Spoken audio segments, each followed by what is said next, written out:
সারা দেশে শুরু হলো মাধ্যমিক পর্যায়ের এসএসসি ও সমমানের পরীক্ষা। পরীক্ষায় অংশ নিচ্ছে প্রায় 18.5 লাখ পরীক্ষার্থী। এবার সকাল 8টা থেকে পরীক্ষা কেন্দ্রে প্রবেশের সুযোগ থাকায় ভোগান্তি কমেছে বলে মনে করছেন অভিভাবকরা। রাজধানী ঢাকায় অন্যান্য বারের চেয়ে যান চলাচলও ছিল স্বাভাবিক। এদিন নগরীর বিভিন্ন কেন্দ্র পরিদর্শনে গিয়ে প্রধানমন্ত্রীর শিক্ষা ও গবেষণা বিষয়ক উপদেষ্টা ডক্টর মাহাদি আমিন বলেন, কোনো ধরনের উদ্বেগ ছাড়াই উৎসবমুখর পরিবেশে পরীক্ষায় অংশ নিচ্ছে পরীক্ষার্থীরা। বিস্তারিত নাজিবুর রহমানের রিপোর্টে। সকাল থেকেই নগরীর কেন্দ্রগুলোতে শিক্ষার্থী আর অভিভাবকদের পদচারণা।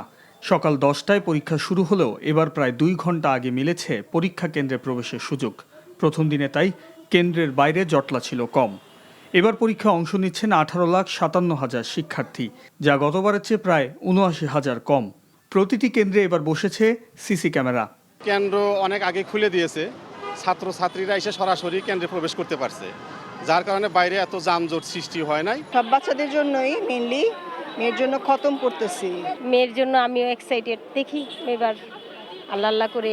মহাখালী, তেজগাঁও এবং ফার্মেট একটা ভাইটাল এরিয়া, মতিঝিল সহ, কিন্তু খুব অসাধারণ একটা ট্রাফিক ব্যবস্থা ছিল, খুব সুন্দর কন্ট্রোল ব্যবস্থা ছিল। তীব্র গরমও যেন কাবু করতে পারছে না মমতাময়ী মা আর দায়িত্বশীল বাবাকে। দীর্ঘ অপেক্ষার ক্লান্তি ছাপিয়ে সন্তানদের কল্যাণ তাদের একমাত্র চাওয়া। ওদের তো প্রথম বোর্ড পরীক্ষা, ওরা তো আর বোর্ড পরীক্ষা পায় নাই।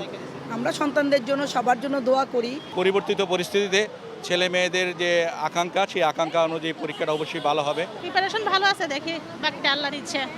নগরীর Dhanmondi government boys high school পরিদর্শন করেন প্রধানমন্ত্রী শিক্ষা ও গবেষণা বিষয়ক উপদেষ্টা। শিক্ষক ও অভিভাবকদের সাথে আলাপকালে সাংবাদিকদের প্রশ্নের জবাব দেন ডক্টর মাহাদি আমিন। আমরা চাই এমন একটা পরিবেশ গড়ে তুলতে যেখানে আমাদের শিক্ষার্থীরা কোনো ভয় বা ভীতির মাধ্যমে না, এমন একটা পরিবেশে পরীক্ষা দিবে যেখানে উৎসাহ থাকবে, উদ্দীপনা থাকবে। কারণ এই এসএসসি পরীক্ষায় তাদের ফলাফল যেটাই হোক না কেন, এর উপর ভিত্তি করে সামনের বাংলাদেশটাকে তারা গড়ে তুলবে। কন্ট্রোল রুমে গিয়ে আমি সিসি ক্যামেরাগুলো দেখেছি এবং দেখলাম প্রত্যেকটি কন্ট্রোল রুমে সিসি ক্যামেরা রয়েছে এবং হেড এক্সামিনার কেন্দ্র সচিব তার কক্ষে বসেই রুমগুলি পর্যবেক্ষণ করছেন।